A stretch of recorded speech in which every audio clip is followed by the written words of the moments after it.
کوئی تحریک یا شخصیت ملکی سلامتی سے بڑی نہیں۔ انتظامی خلا کو کب تک شہیدوں کے خون سے بھرتے رہیں گے؟ کب تک ایک سافٹ سٹیٹ کے طرز پر جانوں کی قربانی دیتے رہیں گے؟ ملک کو ہارڈ سٹیٹ بنانے کی ضرورت ہے۔ Army chief general Asim Munir کا قومی سلامتی کمیٹی اجلاس میں 2 ٹوک موقف۔ کہا ملک کے تحفظ کے لیے یک زبان ہو کر سیاسی ذاتی مفادات سے بالا بیانی اپنانا ہوگا۔ یہ ہماری اور ہماری نسلوں کی بقا کی جنگ ہے۔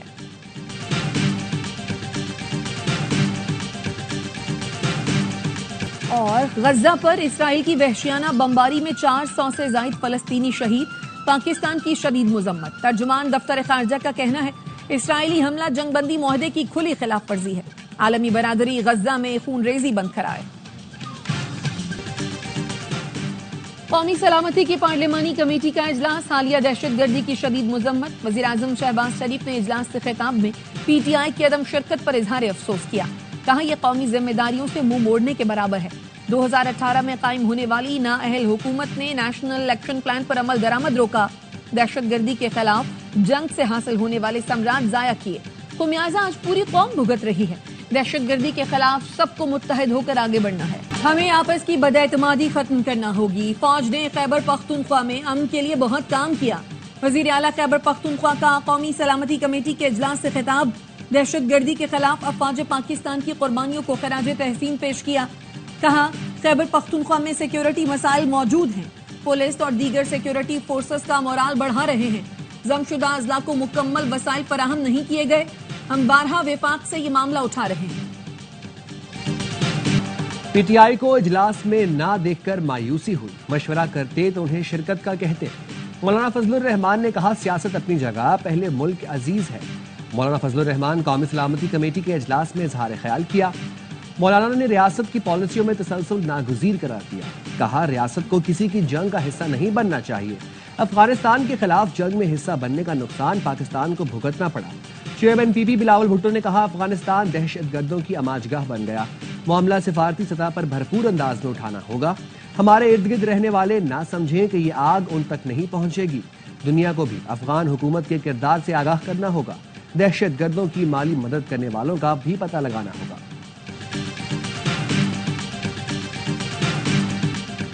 تحریک انصاف کا پارلیمانی قومی سلامتی کمیٹی کے اجلاس کا بائیکاٹ، بانی نے سیاسی کمیٹی کے فیصلے کی تائید کی۔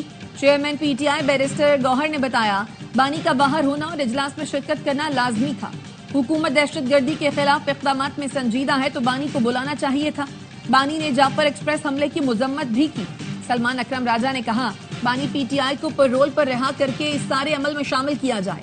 عمر ایوب اور شبلی فراز بولے بانی سے ملاقات اور مشاورت نہ کرنے دینا نا انصافی ہے۔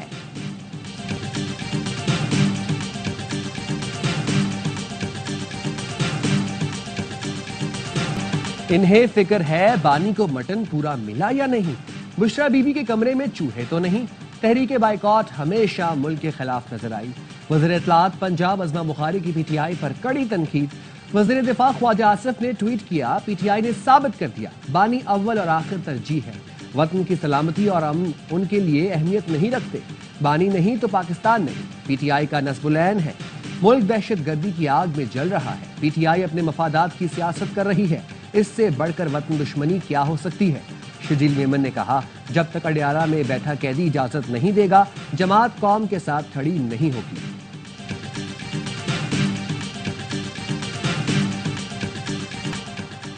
گنڈا پور نے اجلاس میں 9 مئی کی مذمت کی۔ کہا لوگ گمراہ ہو گئے تھے، انہیں سزا دیں۔ سینیٹر فیصل واڈا کی دی رپورٹرز میں گفتگو۔ کہا پی ٹی آئی کنفیوژن کا شکار ہے، پی ٹی آئی نہیں آئی۔ گنڈا پور نے شرکت کی، مولانا فضل الرحمان نے بھی شرکت کی۔ پی ٹی آئی بھی اجلاس میں شرکت کرتی تو عالمی سطح پر ایک مثبت پیغام جاتا۔ آج پیغام یہ جانا چاہیے تھا کہ سب سے پہلے پاکستان ہے۔ علی امین گنڈا پور سے میرا اختلاف اب سیاست کی حد تک ہے۔ سوشل میڈیا پر منفی پروپیگنڈے کی تحقیقات، پی ٹی آئی کے 16 ارکان میں سے کوئی بھی جے آئی ٹی میں پیش نہ ہوا۔ جے آئی ٹی نے پی ٹی آئی ارکان کو آج طلبی کے نوٹس جاری کیے تھے۔ اسرائیل نے جنگ بندی معاہدہ توڑ دیا، غزہ پر بدترین بمباری سے 400 سے زائد فلسطینی شہید۔ اسرائیلی بمباری میں غزہ کے وزیر اعظم بھی شہید، نائب وزیر داخلہ، نائب وزیر انصاف سمیت کئی اہم عہدیدار شہید ہوئے۔ اسرائیلی فوج نے سحری کے وقت 35 فضائی حملوں میں شمالی غزہ، دیر البلح، خان یونس اور دیگر مقامات کو نشانہ بنایا۔ اسرائیل نے زخمیوں کے رفح کراسنگ سے گزرنے سے روک دیا۔ حماس کا حملوں کا جواب دینے کا اعلان۔ وائٹ ہاؤس کا کہنا ہے اسرائیل نے غزہ پر حملوں سے پہلے امریکی صدر کو اعتماد میں لیا۔ سعودی عرب کی غزہ پر وحشیانہ بمباری کی شدید مذمت۔ سعودی ولی عہد محمد بن سلمان کی زیر صدارت مجلس شورا کا اجلاس۔ اسرائیل کی جنگ بندی کی خلاف ورزی پر تشویش کا اظہار۔ اجلاس میں عالمی برادری سے فوری مداخلت اور اسرائیلی جنگی جرائم روکنے کا مطالبہ۔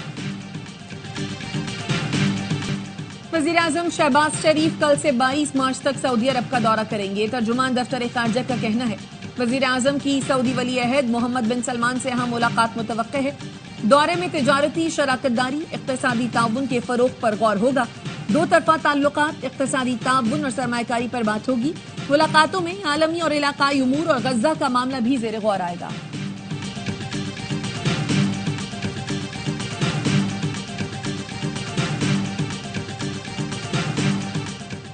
بھارتی حکومت نے عوامی ایکشن کمیٹی اور جموں کشمیر اتحاد المسلمین پر 5 سال کی پابندی لگا دی۔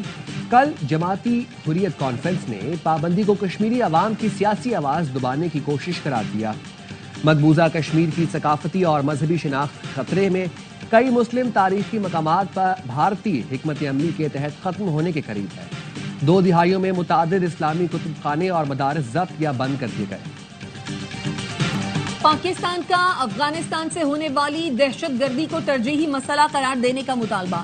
سلامتی کونسل کے اہم اجلاس سے خطاب میں پاکستانی مستقل مندوب منیر اکرم نے کہا سلامتی کونسل دہشت گردی کے خلاف اپنے فیصلوں پر عمل درآمد کو یقینی بنائے۔ بولے جعفر ایکسپریس حملے کے دوران دہشت گردوں کا ہینڈلر سے افغانستان میں رابطہ تھا۔ دہشت گردوں کو افغانستان سے حملے کی منصوبہ بندی اور ہدایات دی گئی۔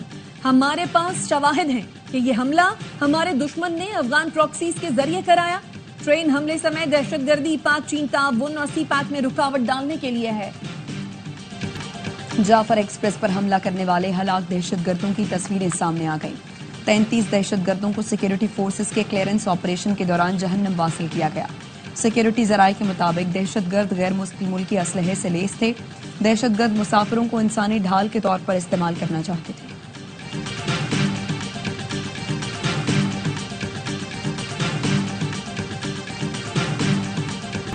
بنوں اور چارسدہ میں 3 دہشت گرد ہلاک۔ سی ٹی ڈی کا بنوں میں آپریشن، کانسٹیبل ارمان خان پر حملے میں ملوث 2 دہشت گرد ہلاک۔ ابراہیم زرار گروپ کا نائب امیر حکیم اللہ عرف شعیب بھی شامل۔ چارسدہ پولیس نے انتہائی مطلوب دہشت گرد جاوید خان کو ہلاک کر دیا۔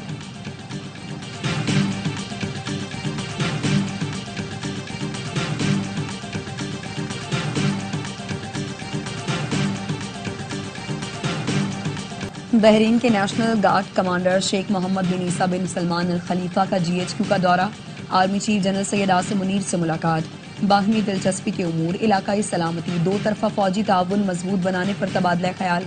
آرمی چیف نے مشترکہ سیکیورٹی چیلنجز سے نمٹنے اور خطے میں امن کے لیے تعاون کی اہمیت پر زور دیا۔ بحرین کے کمانڈر نے پاکستان کی مسلح افواج کی پیشہ ورانہ مہارت کو سراہا، دہشت گردی کے خلاف پاکستان کی غیر متزلزل کوششوں کو سراہا۔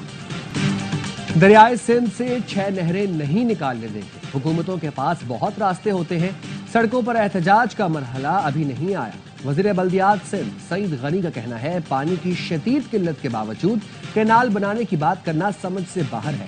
امیر جماعت اسلامی حافظ نعیم الرحمان کہتے ہیں پیپلز پارٹی نہریں بنانے کے معاملے میں پیش ہے۔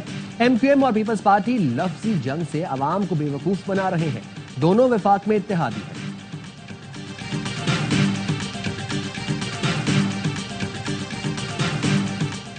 تربیلا ڈیم میں پانی ڈیڈ لیول پر پہنچ گیا۔ پانی کا ذخیرہ کم ہو کر 5000 ایکڑ فیٹ رہ گیا۔ منگلا میں پانی 1050 فیٹ کی سطح پر موجود۔ ڈیڈ لیول پر آنے سے ڈیم سے سستی بجلی کی پیداوار بھی بند ہو گئی۔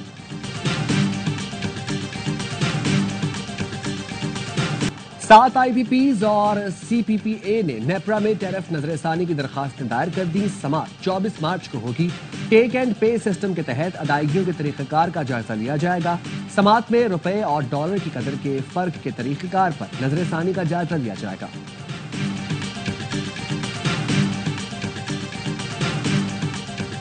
IMF نے پاکستان کے سرکولر ڈیٹ مینجمنٹ پلان پر مشروط آمادگی ظاہر کر دی. ذرائع کا کہنا ہے پلان کی منظوری ڈیٹ سروس سرچارج سے مشروط کی گئی. عالمی مالیاتی فنڈ کا صارفین سے فی یونٹ 2.8 روپے سرچارج دینے کا مطالبہ. پاکستان نے سرکولر ڈیٹ میں 1250 ارب روپے کمی کا پلان پیش کیا ہے، جس کے مطابق سرکولر ڈیٹ کم کرنے کے لیے بینکوں سے قرض لیا جائے گا جو سرچارج عائد کر کے اتارا جائے گا. بے بس فلسطینی روزے کی حالت میں پھر سے دربدر.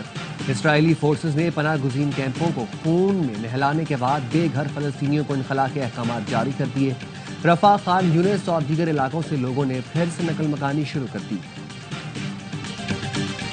پاکستان کو دوسرے T20 میں بھی شکست. نیوزی لینڈ نے 136 رنز کا ہدف 5 وکٹ پر حاصل کر لیا. ٹم سافٹ 45 اور فن ایلن 38 رنز بنا کر نمایا. پریم فاسٹ بالر شاہین کو ایک ہی اوور میں 4 چھکے پڑے. ڈنیڈن میں بارش کے باعث اننگز 15 اوورز تک محدود کی گئی. قومی ٹیم نے 9 وکٹ پر 135 رنز بنائے. ٹاپ آرڈر پھر ناکام. کپتان سلمان علی آغا 46 رنز بنا کر نمایا. کیویز کو 5 میچوں کی سیریز میں 2-0 کی برتری. حارث رؤف نے ٹیم کی ناکامیوں کا ملبہ ناقدین پر ڈال دیا. کہتے ہیں پاکستان میں لوگ ٹیم کے ہارنے کا انتظار کرتے ہیں. ہمارے ملک میں تنقید معمول بن چکی ہے. کوئی شک نہیں ہماری کرکٹ نیچے گئی ہے. نوجوانوں کو موقع دیا ہے، بھروسہ بھی کریں. بلاول بھٹو نے بھی پیڈل کھیل لیا. کراچی کے باغ ابن قاسم میں نئی سپورٹس فیسلٹی دیکھنے آئے. وزیر اعلیٰ اور میئر کراچی کے ساتھ پیڈل سپورٹس کا لطف اٹھایا. مرتضی وہاب کو ہدایت کی عوام کی خدمت کرتے رہنا.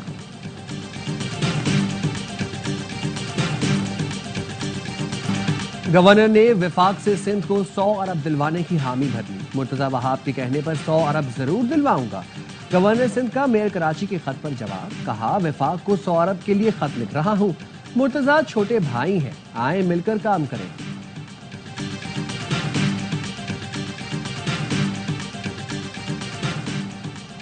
پنجاب میں آغوش پروگرام کا آغاز. 2 سال سے کم عمر بچوں کی ماؤں اور حاملہ خواتین کو 23,000 روپے ملیں گے. پہلے مرحلے میں 13 اضلاع میں امدادی رقم تقسیم کی جائے گی. وزیر اعلیٰ مریم نواز کہتی ہیں صحت اور علاج ہر ماں بچے کا بنیادی حق ہے. حکومت اپنا فرض ادا کرے گی. اسپتالوں میں ماؤں اور بچوں کو بیماری کی حالت میں دیکھنا انتہائی تکلیف دہ ہے. طویل قامت شخص نصیر سومرو کی شکارپور میں تدفین. نماز جنازہ میں مختلف مکاتب فکر کے افراد کی شرکت. نصیر سومرو گزشتہ روز 55 سال کی عمر میں انتقال کر گئے تھے. 1965 کی پاک بھارت جنگ کے ہیرو MM عالم کی برسی. پاک فضائیہ کے شاہین نے 1 منٹ سے بھی کم وقت میں دشمن کے 5 طیارے مار گرائے. انہیں لٹل ڈریگن کے لقب سے نوازا گیا. MM عالم کو ستارہ جرت بھی عطا کیا گیا. سفری پابندی کی کوئی حتمی لسٹ تیار نہیں کی. ویزا پالیسی کا سرنو جائزہ لیا جا رہا ہے.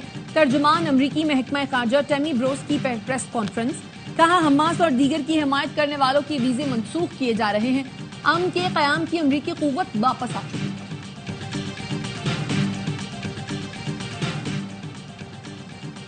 وائس آف امریکہ کی بندش کے بعد ملازمین کو برطرفیوں کا پروانہ مل گیا. سینکڑوں کانٹریکٹ ملازمین کو ای میل موصول. صدر ٹرمپ کے ایک دستخط نے سینکڑوں ملازمین کو نوکریوں سے فارغ کیا. پاکستان سمیت دنیا بھر میں VOA ملازمین کو پہلے انتظامی چھٹی پر بھیجا گیا تھا. PSL 10 کی ٹرافی کراچی، حیدرآباد اور لاہور کے بعد ملتان پہنچ گئی. ٹرافی کی ملتان کرکٹ اسٹیڈیم میں رونمائی.